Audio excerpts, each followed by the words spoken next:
if you aren't a brand, how do you become a brand? Making income out of your passion. And the only way you get there is constant refinement. You become a pro once you make a mistake. What would be like a piece of advice if someone wanted to start their own business? Just do it. Money doesn't buy you happiness, but it allows you to do some great things. Beauty and brains, what more can you ask for? Yeah. Bianca is in the building. Jade Events, that's one of her companies. She's an entrepreneur extraordinaire, kind of like climbing the ladder. Ex-NBA dancer. We're going to know so much more about her now. And let's get into it. Yeah. So thank you so much for being here. Thank you for having me. I'm very excited. I know I told you public speaking is not my thing, but I've been asked to do many podcasts and I haven't done any. Oh, wow. And when Joe said, "Can you do my podcast?" I was like, "I'm there." Oh, that's so yeah, no, I'm happy. Joe has I'm that happy ability to on be here. people. Yeah, That's so cool. seriously. That's Man, awesome. I appreciate it. Yeah. Like this is we only had a couple of them so far, and like it's good to have like the people that you're familiar with on, and it's really good, man. And hopefully, we're breaking your, what is it called, the cherry, right? Like your podcast cherry. Yes. So now you can go with everybody else and like spread your wings and fly. Yeah, You're making the awesome. move, right? This is awesome. That's the Making move. That's the That's the name. Yo, speaking of that's the move, let's get into it. So you used to be an NBA dancer or a cheerleader. What's the difference? Yeah, no. So I was an NBA dancer. Toronto is one of the only Toronto Raptors is one of the only dance teams in the NBA. So Nice. We're dancers. All the other teams are cheerleaders because they actually cheer. They have pom poms. But yeah, Toronto dance Raptor. Yeah. Nice. So That's awesome. when did you start dancing? So I started dancing like so long ago. I think I was about 7 years old. My dad's actually a gymnastics coach for Canada. So he goes to like the Olympics, like anything high up in gymnastics, Oh, wow. my dad will be there. And so my parents wanted to put me into gymnastics, and it's funny, you could tell right away that was not for me. It was very very strict with what you could have and what you could do. And I felt like I had a lot more personality, and you could tell like dance was more for me. So my parents then put me into dance, and yeah, I just loved it. I've been dancing forever. And I think that's what kind of helped me get all my connections with my company as well. So Jade Events, we specialize in luxury events and with high-end clients. And I had a great network of people that I met through the Raptors. And honestly, it just expanded from there. And we got all these high-end clients just from, having one person that's a high-end client. All their guests at the events were high-end people. And we've just continued to grow like that, which is amazing. I'm really, really grateful. That's awesome. Yeah. I'm a big proponent of using platforms to expand a network. Yeah. And I really admire how you said your business with this high clientele service. I started using the dance kind of theme to kind of attract all these different clients. And, with the podcasting, that's kind of like what we want to do, right? Is attract a broader network. I did that with Corner Talks podcast before this one, 3 years in the podcast, for Zoom. But no, that's really exciting that you're in dance. Dance I really enjoy as an art form. My sister did dance for 15 years. Yeah. She was a competitive dancer, so that's how I got to see the better part of America. Yeah. But so cool. Is dance still close to your heart, or was this just a venue on your pursuit to entrepreneurship? You know what's funny? I always said I would love to make my passion my profit as well, right? I was a strong believer of like making income out of your passion. Okay. And over the last couple of years, I've realized that I don't want to do that anymore, just because I feel like you start hating your passion and not actually finding that love for your passion. Yeah. So it's funny. I was going to make this company called Passion to Profit, and really just transforming any passion that you have by making money out of it. But for me, I realized that like the more I danced for money, it was like I wasn't really doing it for the love. I was like, okay, I have to do another gig because I need the income. And I'm trying to now find that residual income, that passive income to come in where I can just dance when I want to, take a dance class. Like I used to want to do Broadway and cruise ships and all these dance gigs, commercials, all that kind of stuff. And it almost became very tiring for me. And I started to not love dance as much. I was doing a lot of auditions and it was becoming really tiring. I did do some dance commercials, and I have to say I loved everything I've done with dance, but now I'm kind of finding it where it's like, I don't have to dance for money, which I love. I get to go to classes when I want to. I get to perform when I want to. If someone asks me to do a gig, it's like, yeah, no problem, I can, but I'm not relying on dance for income. Yeah. So yeah. It's a very interesting approach, actually, because I'm the opposite, where I want to, get paid for what I love to do. Yeah. But I know what you're saying. It's kind of like what every artist loathes or anticipates is the burnout feeling. Is that what you describe it? Yeah. And especially I think with arts, there's a lot of like auditions involved and a lot of like, you have to do 100 auditions to get that one gig. Right. So I've even talked to a bunch of actors as well and singers, and I hear the same thing with them as well. They're starting to feel that burnout and start not loving what they're doing as much. I know you love what you do. Like, yeah, what you do is your passion for sure. And you're so good at it. And I think the way you've like created your company is like, you're not burning yourself out, because you do events that are really high end as well, right? Yeah. And you work with really high end clients, and we've got to do a couple of cool events together as well, which is amazing. The U.S. consulate. Yeah, That was that crazy. was awesome. Well, speak on that. What happened there? No, it was just a regular dinner. I mean, I'm not regular. I think it was an introductional dinner for the U.S. Embassy working with their partners. Okay. And so I had an opportunity to cook it, and like we got to work that event together, which was really, really cool. It's just like that those type of events I do. Right. Like I say no a lot. I say no more than I say yes these days, because it has to be worth my time.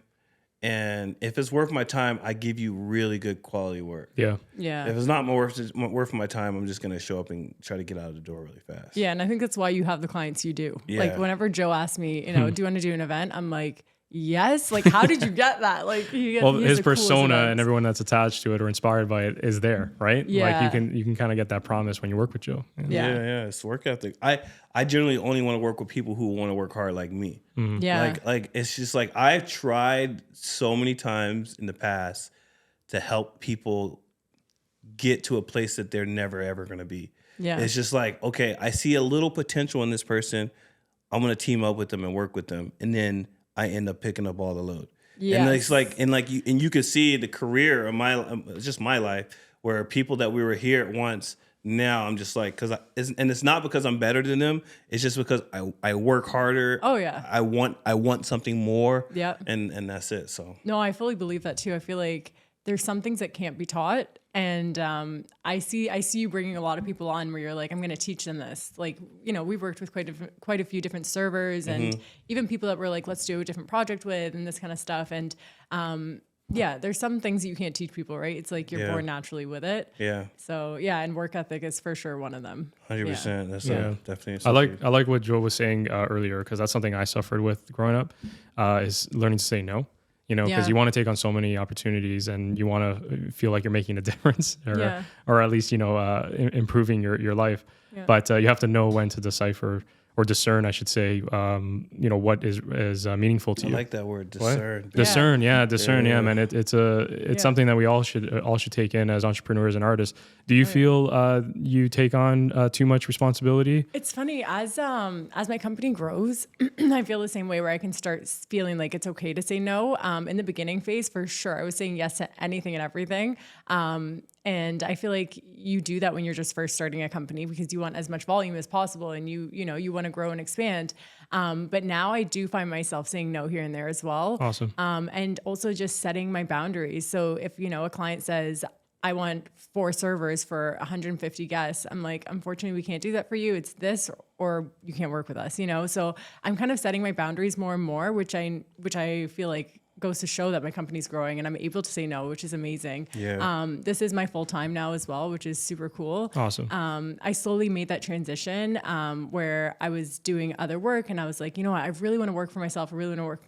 But I never just completely stopped working for someone and then just started working for myself. I had to kind of slowly make that transition, and now it's my full time, which I'm really, really happy about. But I was going to ask you, so I know you have you do a million different things. But what would be like a piece of advice that you could give if someone wanted to start their own business or wanted to start working for themselves? Because people ask me all the time, they're like, how do you just start working for yourself? Especially when people need the income in this kind of world, it's hard to just cut off working for someone else and then just be like, I'm only going to do my own career or company. Yeah. Yeah. So first, there's a couple steps. So first, if you want to work for yourself, you have to look at it and look in the mirror and say, am I a brand? And if you aren't a brand, how do you become a brand? Yes. Mm-hmm. Because that's going to be your number one marketing. It's like me shaking someone's hand is going to be the best way for me to get a new client. Mm-hmm. You can run ads, you can do all that stuff, but me shaking my hand is a loyalty customer. And so am I a brand and can I become a brand? And then if you can figure that out, you just do it. you're going to make tons of mistakes along the way. Even with this podcast, like to be really candid, our first episode that we shot was just like a wash. We're going to reshoot. And it's just like, okay, we're learning some things here and we're learning together. And we from the conception of this is a 4-day period between, let's do a podcast to we're recording. And it's like, you just do it. And like, you figure everything else out. You become a pro once you make a mistake. Yeah. Once you make a mistake and get out of that mistake, you become an expert at it, and you know not to make the same mistake again. Yeah. So I think the number one thing is just like do it, because if you think about it too much, you're gonna never do it ever. So. Yeah. Don't overthink it for sure. Like my mentality is run and gun. That's why Joe and I presented this opportunity and we kind of pursued it together. The podcast is I'm the same way. As much as I have maybe more of a technical background, like compared to Joe in the film world, my mentality is let's just do it and see where we can, pick up and improve on.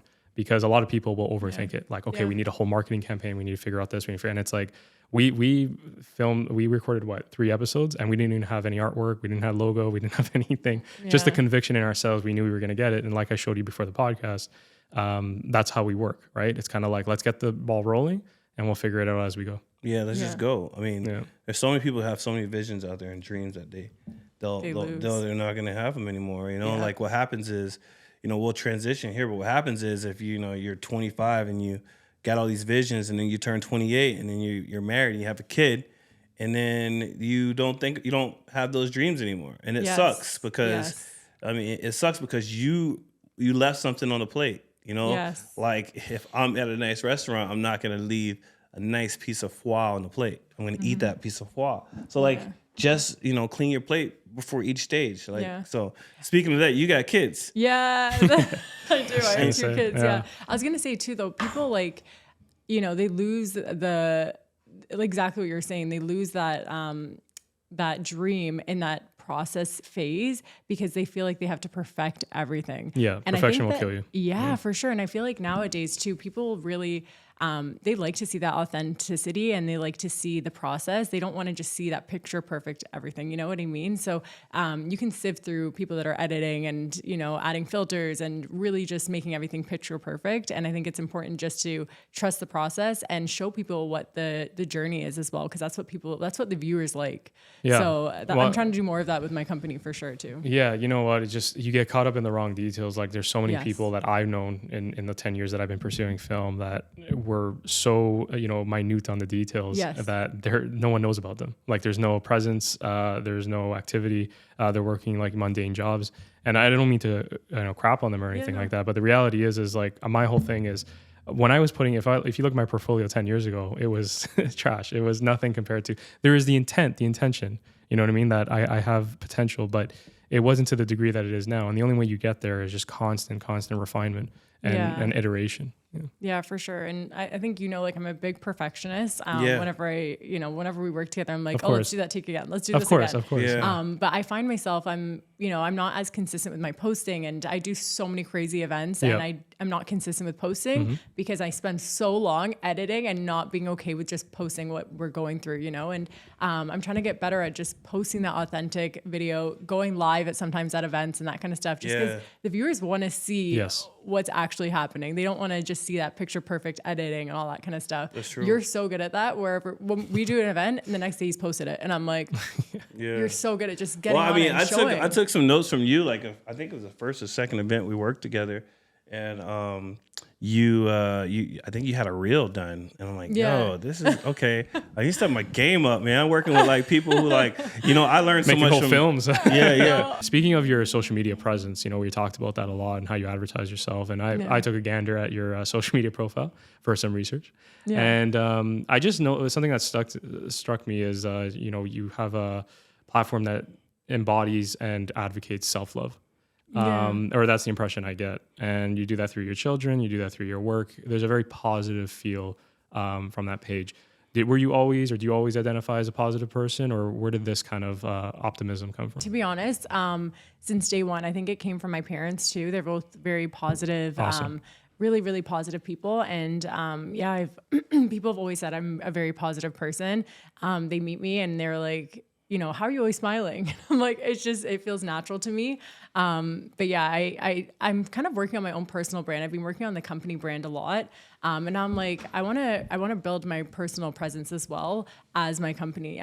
Because I feel like then whatever company I make, my personal brand is going to sell whatever company it is. So yeah, my personal brand that I'm building right now is just helping people become successful, also have amazing relationships, and then just being positive. I'm trying to spread that motivation and inspiration through my own personal brand. And I actually just created something called Level Up Success Academy. So I'm creating a page where, I'm just really trying to help, especially, it's going to be tailored to women, especially. And then, I'm also, I have some guys that are following me along the page as well. Awesome. But yeah, just trying to spread positivity and help people grow and become successful, working for themselves, especially. I really want to help people become entrepreneurs. I felt like that was a pathway for me, and it's helped me grow to the place where I'm at right now. Like, I'm only 26 years old. I just bought my third house. Like, oh wow, congratulations. It's really, really helped me. And I think my motivation has been my kids. And I'm just trying to help other people do the same. Yeah, that's fantastic. Yeah, that's you're setting the bar high. That's for sure. Because I'm 29. Third house, You know what though? Like, I bought all houses in the same year. It probably wasn't the best idea, but at the same time, like, I have really high expectations for myself, and I think it is because of my kids. Like, I don't want them to have to do anything they don't want to have to do. I want them to be hard workers the same as I am, but at the same time, I want them to be able to love life and just really get to live and enjoy the life we have. And money doesn't buy you happiness, but it allows you to do some great things. Like, I've got to travel a lot, and I want them to be able to do the same thing, and not have to worry about all the stresses of life, right? So money buys you freedom, for sure. That's what I'll say. Money does buy you freedom, definitely. Yeah, that's cool, man. Like, your staff. Let's talk about Jade a bit. Yeah, like, I've got to work with them a bit, and it's pretty freaking cool that how professional they are, and then knowing you, like, it's interesting. I could probably have reached out to you if I found you online. And then, like, I need some staff members to work an event. And they show up, and all I would have noticed is they were extremely professional, and they did their job. Yeah. They were clean. They had a standard, and I would get nothing but praise. I also still have nothing but praise, but I know you. And so, like, knowing you, like, I know where that comes from. Like, I know the level of expectations you have. And so it's really cool because you have some really, really talented, some good people that work within your organization. So I like that. I just wanted to give you a little your flowers on that one. Oh, I appreciate that. It's funny. A lot of my staff, so I kind of built the company. It was small. It was literally me and my best friend at first. Awesome. And I worked with a private chef one day, and he was like, you know what? I loved working with you. He's like, I wish more of the staff were like you. And I said to him, I have a company. At the time, I had no company. Yeah. So awesome. I've always been that kind of person. Love it. Just, it's a work ethic. You have to fake it till you make it. So I told him, I said, I have a whole company. He's like, really? I might need like 4 or 5. And I was like, oh, no problem. Like, I have a company. We got 50 staff. At the time, it was just me. Yeah. So I called my friends. I'm like, guys, I had this great chef. He's great to work with. You'd love him. So that's why my staff are how they are.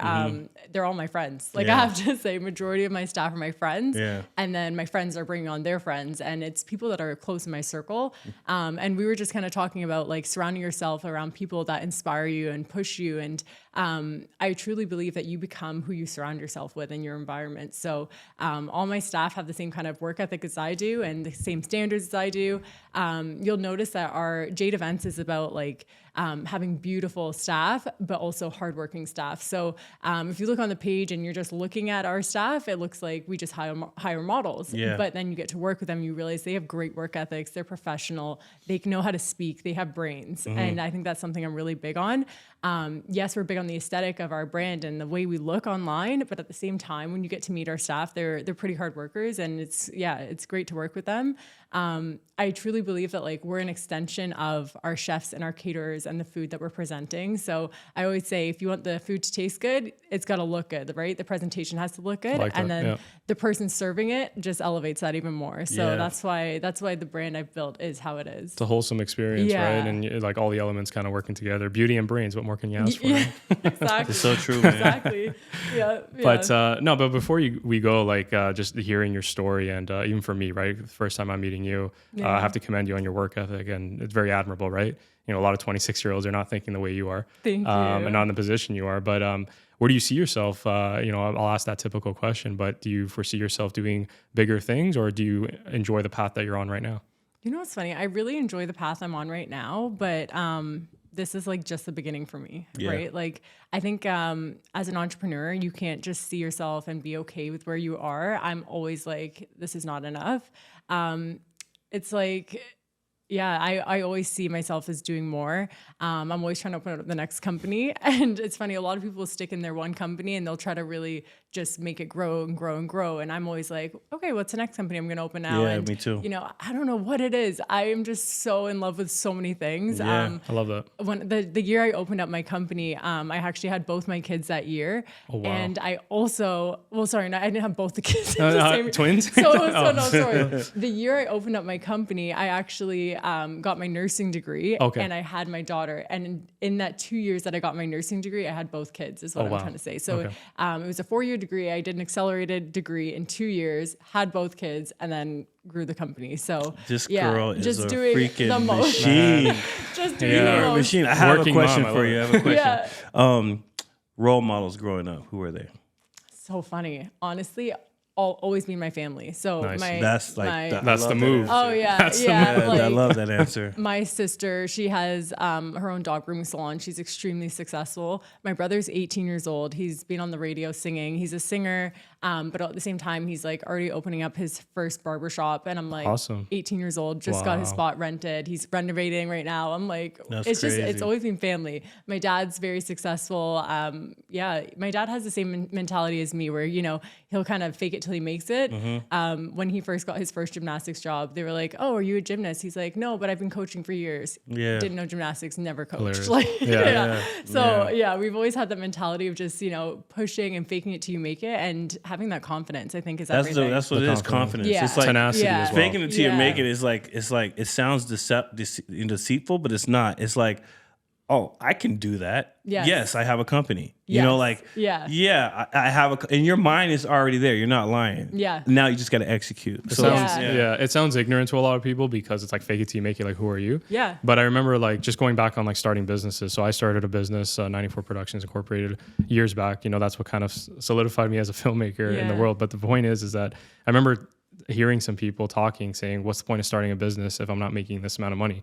And I started it not with the intent, obviously with the intention of making money, but I had no financial income. It was more the idea of setting my tone, you know what I mean? Like establishing myself in the industry. And that's what I think we can harken back to. Fake it till you make it is like, we don't know where it's going to go. Obviously now I'm making an income for myself for the company, but when I first started it, we don't know where it's going to go. Yeah, for sure. And I feel like it's that imposter syndrome too, right? Like, yes. You know, a lot of people say, oh, it's like not a good place to be in. I think it's the best place to be in, you know, feeling like you're someone else, but feeling like you're someone that's successful, right? So I do it all the time. Like I'm a firm believer, and I tell all my staff too, I said, if you're not a bartender, but you want to be a bartender, you're going to go to that event and you're going to tell everyone you've been bartending for 7 years. Yeah. Like you can't go there and say, this is my first day on the job. So yeah, I'm a firm believer in that.